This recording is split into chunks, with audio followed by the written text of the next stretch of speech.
მოგესალმებით ჩემო კარგებო, მოგესალმებით ჩემო ერთგულებო, იმედია ყველანი კარგად ხართ, მოვედით თქვენთან, მორიგი საჯარო გაშლით და მოდით დღეს ესეთი გაშლა გავაკეთოთ, ვნახოთ ტყუის თუ არა თქვენს მიერ ჩაფიქრებული პიროვნება.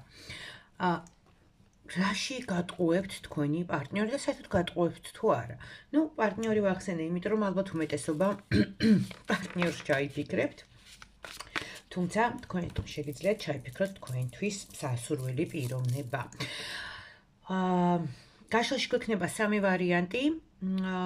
შესაბამისად ირჩევთ ერთ-ერთ ვარიანტს და მოდით ვნახოთ რა პასუხს გაგვცემს ტარო. აქვე სამდე გაშლას დავიწყებ შეგახსენებთ, რომ ვისაც სურს ჩემთან პირადი კონსულტაცია, უნდა მომწეროთ, არ მირეკავთ და უნდა მომწეროთ WhatsApp-ში, Viber-ში, ან შეგიძლიათ მომწეროთ ტაროს სამყაროს Facebook გვერდზე, Messenger-ში და ყველას გიპასუხებთ. მაშინ ასე დავიწყოთ ეხლა გაშლა და ვნახოთ პირველი ვარიანტი, მეორე ვარიანტი, მესამე ვარიანტი. აქვე ხშირად ხდება ხოლმე, როდესაც ვაკეთებ ხოლმე გაშლას ვარიანტებზე, რომ ეს ვარიანტები ერთმანეთს გადაებმება. და პირველი ვარიანტები მე ჩაგრებით, იმიტომ რომ მე ხო არ ვიცი პირველი ვარიანტის გაგრძელება იქნება თუ არა მეორე და მესამე.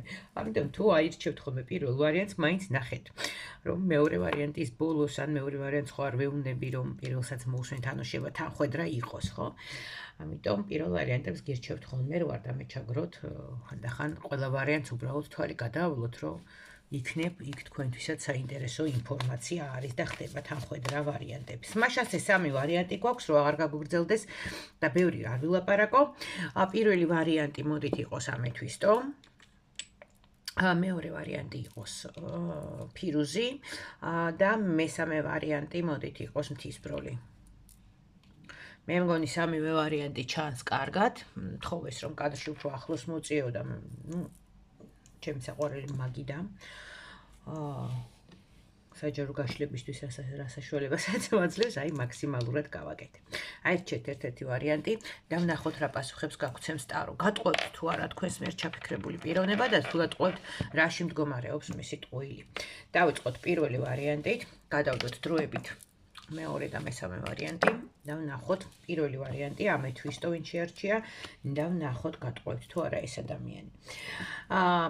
პირველივე არკანი თუ ვიმსჯერებთ, შეიძლება არა ერთი, არამედ უწევდეს მთელი კასკადი ტყუილებისა, რომ ილაპარაკოს ამ ადამიანმა თქვენთან. ანუ თლად მართალი არ იყოს თქვენთან. ეს შეიძლება იყოს გამიზნული, ეს შეიძლება ხდებოდეს აბსოლუტურად გაუაზრებლად, მაგრამ ფაქტია, რომ პირველ ვარიანტში ესეთი რაღაცა ხდება. კიდევაც და თითქოს მას აეხლა კარმაც მიიწია ფეხ და რაღაცეებზე უწევს ვალის გადახდა, ანუ შეცდომები, რომელიც დაუშვა თქვენთან, იგივე თავისი ტყუილებით დაგაზარალათ ამ პიროვნებამ. ეხლა თითქოს ამისთვის გადახდაც უწევს თვითონ. მაინტერესებს რამდენად ქალთან დაკავშირებით არის, მე მგონი ეს მე ქალთან დაკავშირებით არის, ორი ქალი ყავს. მოკლედ თქვენ თუ ჩაიფიქრეთ პარტნიორი, აქ შეიძლება რაღაცა ორი ქალის ამბავი იყოს, თქვათ თქვენ და კიდევ ერთი პიროვნება დამატებით, არ ვიცი, მოკლედ აქ რაღაცა ქალთან დაკავშირებით არის. რაღაცა დამალული, რაღაცა ტყუილები. გამიზნულად აკეთებს თუ არა ამას, რასაც აკეთებს. ვერ ვიტყვი, რომ პირდაპირ გამიზნულად აკეთებს თქო ამას, თვითონაც გულნატკენია, თვითონაც ნერვიულობს, თვითონაც არც თუ ისე საინტერესო მდგომარეობაში არის აღმოჩენილი და როგორც დასაწყისში გვიჩვენა, წამოეწია ხო თავისი შეცდომები და ეხლა თავში უკაკუნებს ეს შეცდომები. თითქოს რაღაცნაირად იქიდანაც უარყოფილია. მოდით ეს დავაზუსტოთ აქ რა ხდება.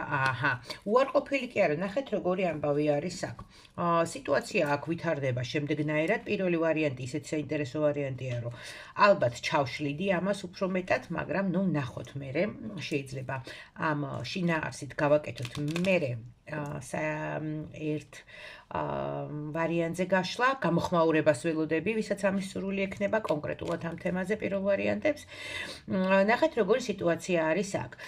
როგორც აღმოჩნდა, აქ ხართ ორი ქალბატონი, თვითონ ვაჟბატონი არის ერთხელ, არაერთხელ მოგიწიათ თქვენ მისი პატიება, არაერთხელ მოგიწიათ თქვენ მისი მიბრუნება, მაგრამ თითქოს ჭკუა ვერ ისწავლა, ხო, მაინც ისე აკეთებდა, როგორც მას სურდა, რაღაცა არ სწორდებოდა, თავისას აგრძელებდა მაინც და ვერ ვიტყვით, რომ სულთლად გააზრებულად აკეთებდა ამას, ხომ? თითქოს რაღაცა ქვეცნობიერად უბიძგებდა მას, აი, გაუაზრებელი არის. უმეტესი მისი ნაბიჯები აბსოლუტურად გაუაზრებელია, აბსოლუტურად სპონტანურია და სხვებისგან თავმოხვეული და ეხლა თვითონ არის ისეთ მდგომარეობაში, რომ იქ სადაც არის და როგორც არის, ხო, აი ეს მეორე ქალი, ვინც ამოვიდა თქვენს გარდა კიდე აქ, ხო? პერსონაჟი გამოგვიჩნდა აქ, ხო? ნახეთ, თითქოს გამოიყენა ის და ეხაც იყენებს. და ცლის მას ენერგეტიკულად, ცლის მას ემოციურად და არაფერს არ აძლევს სანაცვლოდ. არც თუ ისეს კარგ მდგომარეობაში არის და თქვენ თითქოს რას თვლით, იცი? თქვენ ამ ყველაფერს შორიდან უყურებთ, აკორდებით ამ სიტუაციებს და ფიქრობთ, რომ აი რაც დაიმსახურა ის მიიღო, ხო, რაღაცა ესეთი დამოკიდებულება გაქვთ. რეალურად არც თუ ისე კარგ მდგომარეობაში არის ახლა ის ჩავარდნილი. იმიტომ რომ მოქცეული არის აი ამ რაღაცა მესამე პირის გავლენის ქვეშ. ხა რატო ამახვილებ ყურადღებას? იმიტომ რომ მთელი ეს ტყუილების კასკადი სწორედ თქვენს ურთიერთობაში მესამე პირისგან გამომდინარე არის. მისი ჩარევით, მისი უხეში ჩარევით, მისი ასე ვთქვათ, ზემოქმედებით და ზეწოლით ამ პიროვნებაზე და ცოტა გამოიყვანა ჭკუიდან, გადაიყვანა ხო ჭკუიდან და ეხლა თვითონ იცით როგორ არის, თვითონ გამოფიტულია, თვითონ უენერგიოთ არის, ჭამს ამ ენერგიას ეს მესამე პიროვნება თქვენი პარტნიორისგან და არც იქ არ არის ბედნიერი, არც თავში ტყუილებით არის ბედნიერი და თქვენთანაც თითქოს მოსასვლელი პირი არ აქვს. შესაბამისად კი პირველ შეკითხვაზე თუ ის ბოდიში და ვარიანტზე არის თუ არა ტყუილი, ხო, თქვენს მიერ ჩაფიქრებული პიროვნებიდან არის, მაგრამ აქ მარტო არ არის ეს თქვენს მიერ ჩაფიქრებული პიროვნება, არის კიდე მესამე პიროვნება, ორი ერთად გატყუებთ აქ, ორი ერთად იგონებს აქ რაღაცეებს. და პლუს ამას აი ეს პიროვნება, რომელიც თქვენ ჩაიფიქრეთ, თვითონაც რაღაცა ცუდ მდგომარეობაში აღმოჩნდა, ხო, მძიმე მდგომარეობაში აღმოჩნდა, იმიტომ რომ ის უბრალოდ გამოიყენეს, ის გახდა ინსტრუმენტი, იყენებენ მას და ვერც ემოციურად ივსება, ვერც ენერგეტიკულად, მასთან მხოლოდ ხარჯებია, როგორც მატერიალური, ასევე ემოციური და ასევე ენერგეტიკული ხარჯები მიდის აქ. აი ესეთი პირველი ვარიანტია, ჩემო კარგებო და მოდით ეხლა ჩვენ გადავდოთ ეს ვაჟბატონი, გადავიდეთ მეორე ვარიანტზე, მეორე ვარიანტი ვინც აირჩია ფიროზი და ეს ნახოთ აქ. ეხლა საინტერესო არის აქ თქვენ გატყუებთ ეს თუ თავს იტყუებს ეს პიროვნება. აი საინტერესო შეკითხვა იქნება აქ. უფრო ეს, ხო? მე მგონი უფრო თავს იტყუებს. ნახოთ, არ გაუსწროთ მოვლენებს და ნახოთ. იმელავთ თუ არა რამის, ანუ არის თუ არა ტყუილი. იცით რა, მეორე ვარიანტში ვერ ვიტყვით, რომ ეს არის ტყუილი. და რატო? თქვენ ამ ადამიანს ხედავთ, ჯერ ერთი თვითონაც იცის და თქვენს ძალიან კარგად იცით, რომ ამ პიროვნებას თქვენი მოტყუება უბრალოდ არ შეუძლიათ. თქვენ მას იცნობთ საკუთარ თავზე უკეთესად. ეს პიროვნება თulis, რომ აი იცით როგორ აი გადაშლილი წიგნივით ხარ წაკითხული, წიგნივით არის ის თქვენთვის. ყოველი მისი ჟესტიკულაცია, ყოველი მისი მოძრაობა, თუ საქციელი, აი თქვენთვის არის ნათელი. ანუ მას თქვენი მოტყუება არ შეუძლიათ. თქვენ თუ მოუტყუებთ საკუთარ თავს და მიცემთ მას ამის საშუალებას, რომ ტყუილი გითხართ, დახუჭოთ ამაზე თვალები, არ გქონდეთ რეაგირება თორე ისე რომ მოგატყუოთ და თქვენ ვერ მიხვდეთ, ეს ამ პიროვნებასთან უბრალოდ გამორიცხულია. ამას აღიარებს თვითონაც, იცის ეს გადასარევად თვითონაც და ანალოგიურად თქვენს გადასარევად იცით ეს ყველაფერი. აქ პრობლემა ცოტა სხვა რაღაცაშია. აქ პრობლემა არის იმაში, რომ მე მგონი ეს პიროვნება საკუთარ თავს იტყუებს და ვნახოთ მოდით, რატომ იჩვენებს ესეთ რაღაცას, რატომ ჩანს ესე რომ საკუთარ თავს ატყუებს. აქაც მეორე ვარიანტებში რაღაცნაირად ეს ყველაფერი დაკავშირებულია ოჯახთან, ურთიერთობებთან, პირადთან.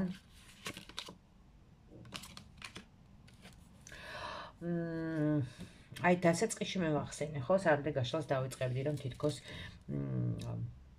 ეხლა შეიძლება ეს ჩემი სურვილი და ჩემი სიტყვების გამო დაალაგდა ესე, ხო? ალბათ მე უფრო დიდი გავლენა მაქვს ეხლა ამ წუთას გაშლაზე, ვიდრე თქვენ, შესაძლოა ესეც იყოს, მაგრამ იცით რა არის? აი აქ ეხლა დამთხოვას გვიჩვენებს აქ იმას, რომ დასაწყისში რა თქვი, რომ აი ვარიანტებს უყურეთ, ხო, მოусვინეთ პირველ ვარიანტსაც. თუმცა აქ განსხვავება ჩანს, მნიშვნელოვანი განსხვავება იმაში, რომ ჯერ ესეთი ვერ გატყუებთ, მეორე რომ თვითონ ძალიან კარგად იცის, რომ მას არ შეუძლია თქვენი მოტყუება, იცის რომ როგორც არ უნდა იცადოს, არ მოტყუდებით და განსხვავება აქ არის ის, რომ საკუთარ თავს იტყუებს ურთიერთობებში. ხო? თვითონ არის მისული რაღაცა გარკვეულ ზღვართან, სადაც აი შეიძლება აფეთქდეს, ხო? შეიძლება თამაშობს ურთიერთობანას. ხო? აი ესე რაღაცა ლუკმასავით გადმოაგდეს ან სხვების დასანახად, ხო, რომ აი ვითომ რაღაცა კარგად არის მშვენივრად არის მისი პირადი ცხოვრება და ასე შემდეგ, მაგრამ რეალურად ეს ადამიანი თავს იტყუებს, რაღაცა ძალიან უჭერს მას, რაღაცა ძალიან მძიმე მდგომარეობაში არის, ხო? თითქოს დამლაპარაკებელიც არ ყავს, ვინმე რომ ვინმეს ელაპარაკოს, მცდელობაც არ აქვს, ხო? აი ნელი მცდელობები თითქოს რომ აი რაღაცა ჭეშმარიტებამდე მივიდეს, თუნდაც თქვენთან ისაუბროს, რაღაცა გაიგოს, გაარკვიოს თქვენი რჩევით, ხო, ჭეშმარიტება, თუნდაც კამათით, ხო, მაგრამ კამათის დროს იბადება ჭეშმარიტება, მაგრამ აი რაღაცა ვერ გამოსდის.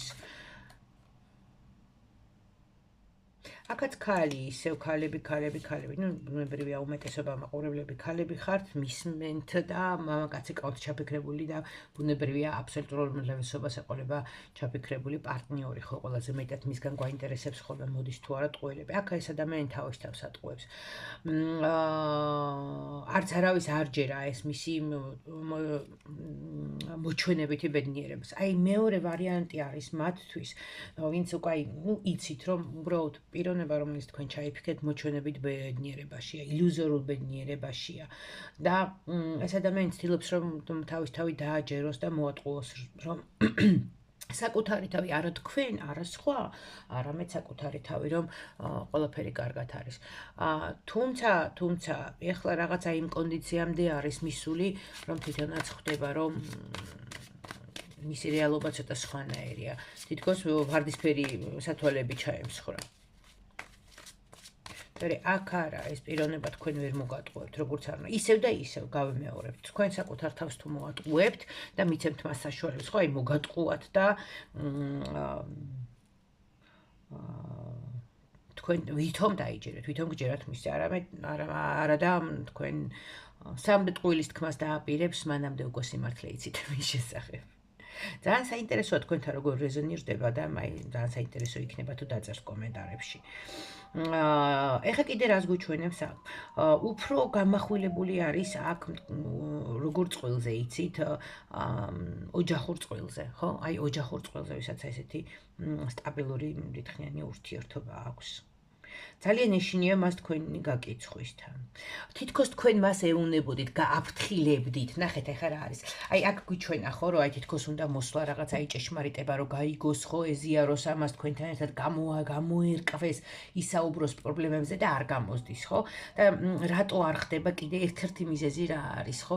რატო არ ხდება ეს? იმიტომ რომ თქვენ მას რასაც ეუნებოდით, ყველაფერი თითქოს სიტყვით ავდა, აი თითქოს თქვენი გაფრთხილებები, თითქოს თქვენი წინადგრძნობები, ხო, რასაც ეუნებოდით, აღმოჩნდა სიმართლე და ეხა აი ბავშვს რო გააფრთხილებ, ხო, რომ რაღაცას ეტყვი და მასეც გამოვა და მე უკვე აღიარება რო ეშინია, ხო, იმიტომ რომ დედამ გააფრთხილა, არ დაუჯერა და მაინც ცოდი რაღაცა გამოვიდა, ცოდი რაღაცა შემთხო, ხო? აი ანალოგიურად არის ეხლა, იმიტომ რომ თქვენ იტყოთ, აი მე ხო გეუნებოდი და აი ხო გააფრთხილებდი.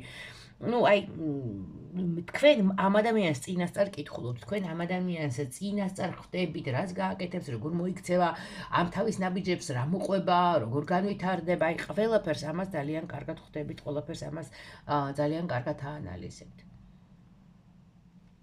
ეს მან იცის. ერთ-ერთი მიზეზი იმისა, რომ ეშინია თქვენთან ესეთი გულახდილი რაღაცა საუბრის, თუნდაც თქვენგან დახმარების თხოვნის არის სწორედ ეს. ესეთი არის მეორე ვარიანტი. ველოდები მეორე ვარიანტებს. კომენტარებში რომ გამომეხმაუროთ, მითხრათ, როგორ რეზონირდება ეს გაშლა თქვენთან, მეორე ვარიანტი, როგორ რეზონირდება თქვენთან, ძალიან საინტერესო იქნება, იმიტომ რომ აი ესე კითხულობთ რა. ყველაფერი იცით ამ ადამიანის შესახებ, მასზე უფრო ადრე იცით, გაფიქრებული არ აქვს, რომ თქვენ ხდებით ამ ყველაფერს. ეს ჩვენი მეორე ვარიანტი და გადავიდეთ. მოდით მესამე ვარიანტზე, ღვთის ბროლი ვინც აარჩია.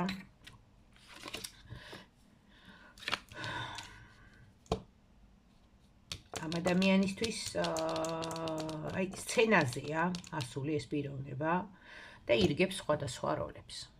აი ესეთი ამბავი არის აქ. Ну, რა თქმა უნდა, აქ ტყუილებიც იქნება, ზოგი გამიზნული, ზოგი მოჩვენებითი, მაგრამ ფაქტიურად ის სცენაზეა და თამაშობს თავის ცხოვრებას, თამაშობს თავის საქციელებს და ყველაზე მნიშვნელოვანი არის აქ რა. აი ეს თამაში არის წინასწარ გააზრებული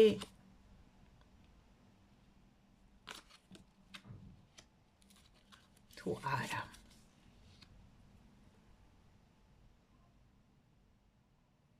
რატომ ეჩვენებს აქ, რომ ეს პიროვნება სხვის დაკრულზე თამაშობს? აი ფაქტიურად მასზე ძალადობენ. მესამე ვარიანტი ძალიან გავს იმას, ეხლა ვრცელი ტექსტი უნდა ვთქვა იმის შესახებ, და ჩემი ხშირი მსმენელები მიხვდებიან, რაც უნდა ვთქვა ეხლა წინასწარ და მობეზრებულიც აქვთ ხოლმე, მაგრამ უნდა გავიმეორო, იმიტომ რომ შევა თუნდაც ერთი ახალი მაყურებელი იყოს ხო და მსმენელი, რომ ეს არის საჯარო გაშლა და დაასკვნეებს და კონკრეტულ ნაბიჯებს საჯარო გაშლის მიხედვით არ ვდგავთ, ხო? თუ 100%-ით რეზონირდება, 99%-ით რეზონირდება თქვენთან, ასეთ დროს არის საჭირო პირადი კონსულტაცია და მხოლოდ თქვენზე პირადად მორგებული სიტუაციიდან გამომდინარე მე შეიძლება გადადგათ ნაბიჯები და იმოქმედოთ. რა ხდება ახლა აქ? ანუ წინასწარ ნუ გავიხეთქავთ ყველა გულს, ხო? ხდება ის, რომ ეს ადამიანი თამაშობს სხვის დაკრულზე, ცეკვაზე თამაშობს სხვის დაკრულზე, იმიტომ რომ საითაც გადაუტრიალებენ ტვინს, იქით გადაბრუნდება, იქით გადაუბრუნდება და მასზე ფაქტიურად ძალადობენ. ანუ ეს ნიშნავს იმას, რომ ან ძალიან სერიოზული შანტაჟის და манипуლირების მსხვერპლი არის მესამე პიროვნება, მესამე ვარიანტზე ვინც ჩავიფიქრეთ, ან ეს არის უბრალოდ მაგიური ზემოქმედების შედეგი. ხო, ანუ რაღაცა ძალიან ძლიერი ძალა, რაღაცა ძალიან ძლიერი მამოძრავებელი ძალა, რა თქმა უნდა ნეგატიური, მასზე მოქმედებს იმისთვის, რომ აი ესე მოიქცეს, ხო? ითამაშოს თქვენთან.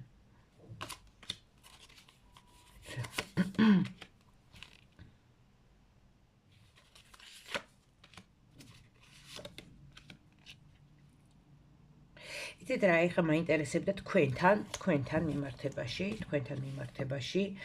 თავს როგორ უხსნობს, აი როცა იტყუილება, როცა რაღაცას